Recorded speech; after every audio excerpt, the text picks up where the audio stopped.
Earth, Fire, Water, and Air. Marilyn in her usual whatever. You know, we got the topic this morning. Her whirlwind or her tornado, whatever we call it. So we all had a few minutes to prepare before we present our panel. This was also going to be the break, I believe. So if you just all stand up for a little bit, I want to have us kind of breathe a song. Earth, my body, water, my blood, air, my breath, and fire, my spirit. Earth, my body, water, my blood, air, my breath, and fire, my spirit. You can sing with me. You guys with the microphones, come on. We're going to do it like this. Earth, my body, water, my blood, air, my breath, and fire, my spirit. Earth, my body, water, my blood, air, my breath, and fire, my spirit. Earth, my body, water, my blood. You're supposed to be moving those bodies. Water moves, water flows, water does better when it's moving. Air, my breath, and fire, my spirit. One more time, come on, everybody, all together. Earth, my body, water, my blood, air, my breath, and fire, my spirit. Earth, my body, water, my blood, air, my breath, and fire, my spirit. Ho, ho, ho.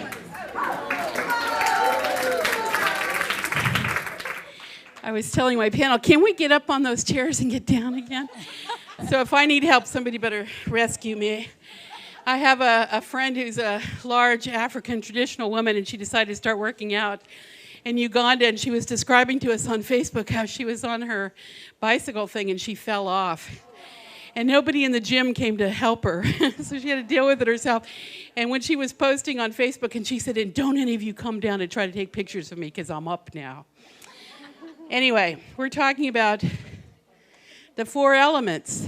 Without, we do not have life. I'm going to let my panel introduce themselves, take 5 minutes each to talk about what's in their hearts in relationship to the earth, fire, water, and air. Good afternoon, buenas tardes. My name is Irma Medellin, and I'm founder of El Quinto Sol de América.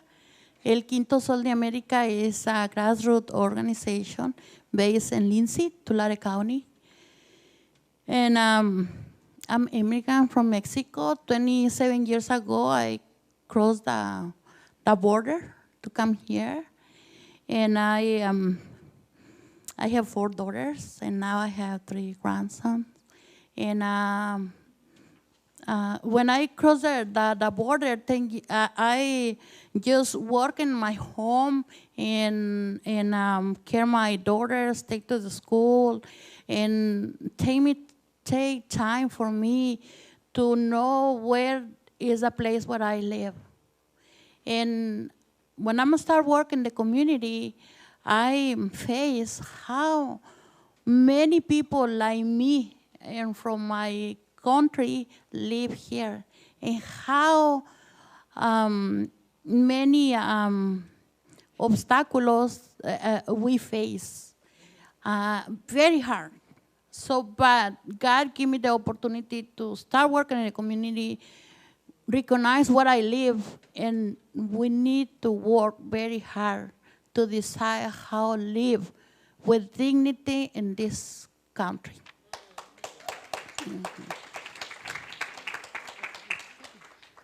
I continue. So I just might introduce, or I introduce myself, or I work with the problem. Solutions. The solution. Identify the problem in 30 seconds, and then we're going to be focused on solutions. But I really want to talk about the drought, the sequía, no water in our communities. And I think when you hear hear the drought, what are you thinking? What are you thinking about when you hear this? We have problems if we don't have water. Agriculture, yes. And how many people think about how the community and these poor communities face this problem. Just we think about the agriculture, but who think about the people who live there? You know, and I like to make an example. So now in Tulare County, the county gave more than 1,000 permits for a new wells, because the wells what exist now is just a 600 underground, but it's not water, no more. So many communities, like East Porterville, they don't have water. The communities don't have water. And what is the other problem? They don't have money. We are poor communities. We don't have money. But the government have money and have a plan for agriculture. And they have access to millions of dollars to make a new wells. But it's not the same for the people who live in the communities. We don't have money for pay $1 million for a new well.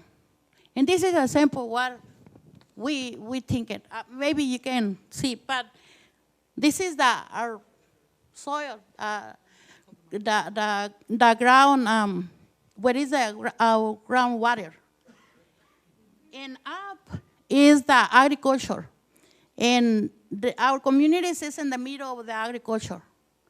So if we have a well and no water, we don't have money for make a new well. But the agriculture, the farmers, they have money. And they make more wells. If today we have 1, 2, 3, 4, 5 wells, for example, maybe 2 for communities, maybe 3 for agriculture, but now it's no water and they need to go more under the ground, they take the permits for the government to make more wells. So you can see, like this is like a straw, popotes, when you drink soda. Straw. The straw. If you can put more straw here, this is the same water. So that you drink more fast, the water. Deplete it faster. Yeah, but who uses that water? Agriculture. Yeah.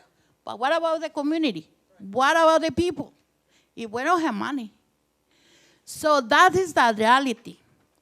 And what you say, you think about agriculture, but you don't think about the people who work in the fields, who depend on agriculture. That is important. See, but we need to think about that.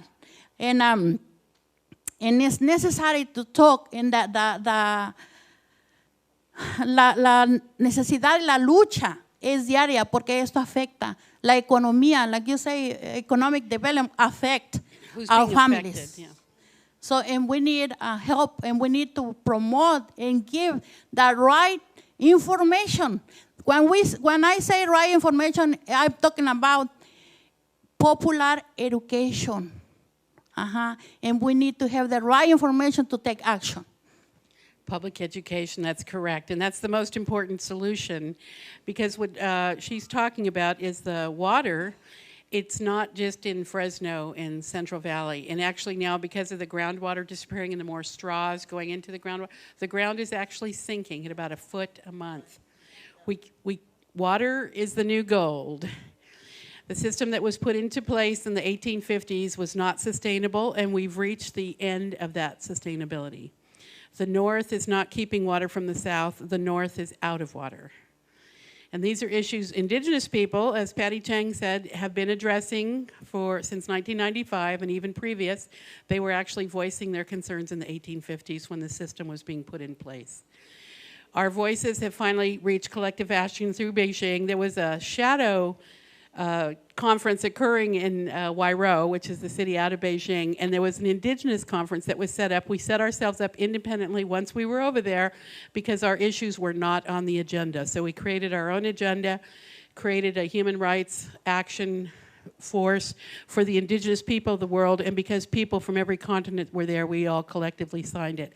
The issues of water, food, sustainability, those were all on the agenda in 1995. And like we said, you know, the Al Gore and the Pope are just catching up. But the issue of water is that it is really precious. The system that we put in place is at its end point. The headwaters have been going dry for 10 years, way before the drought that we're in. So The new gold. Water is not a waste product. Water is very precious.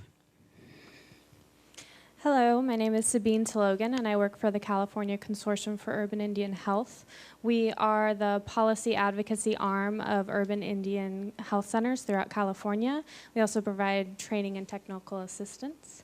So that's very specific to healthcare, but with the topic that earth, air, water, and fire, I think that I'm kind of just speaking and generally about Indigenous people. As Indigenous people, it is our responsibility to remind ourselves and others about their relationship and connections to land. Colonization taught us that land could be owned, used, and disregarded. And these words are very similar to abuse that people treat each other with. Land is permanent. It holds everything: food, ecology, history. It's no coincidence that in language we use the term grounded to mean understanding, balanced, and modest. Healing our connections with land is required to heal our relationships with our own bodies. Land and our bodies and our communities are all symbiotically related. We have to look at the state of the trees, the soil, the air, the water, as a reflection of ourselves and our priorities. In order to create safe communities, we have to see the historical and intergenerational trauma in addition to the lived trauma in ourselves and in each other. We have to be inclusive of the people that have hurt us and the people who have power to. We have to connect to land as the keeper of stories, and we have to be vessels for those stories and tell them. We have to build communities grounded in interdependence, balance, and wholeness, and we must do this by healing our relationships to land. Oh, so usually we say, oh, and that's the way we say honor, because sometimes when I talk or I've offered a prayer, people say, are we supposed to clap? And usually, no, you're not. You say, oh, we do it verbally. The other thing, that ululation I'm doing, la, la, la, la, when I do that, everybody's supposed to respond back. It says that you're here, you hear me, and we're celebrating that we're here together, and if we're lost from each other, we find each other. That's a way of calling ourselves home. Plus, it's really good for your lungs. You know, you're breathing earth from, from your belly. So, ladies, do we have any more comments or inspirations? That's very good, both of you. Thank you. Do you want 2 minutes? Oh, she put it all in there. Yeah, I forgot to say that I'm Chumash. That's my tribe in Southern California. Yes. I would just like to recommend a book called The Cadillac Desert that describes the total misuse of water since the 1800s in this country. So I mean, this has been going on for well over 150 years. Okay, so we got our minute head up. I just want everybody to realize water is the new gold. It's the old gold. And it's sacred. Each one of us has the responsibility to educate ourselves, our families, our neighbors. The largest consumers of water are the corporations that produce energy. 60% of water use in the state of California is corporations. So we as individuals can do our 40% conservations. We have to put pressure on our legislators, PG&E, SGG&E, SCE, Mudflat, whoever you're with, for them to put sustainable energy sources for us. And we're good to go. Thank you, ladies. Thank you.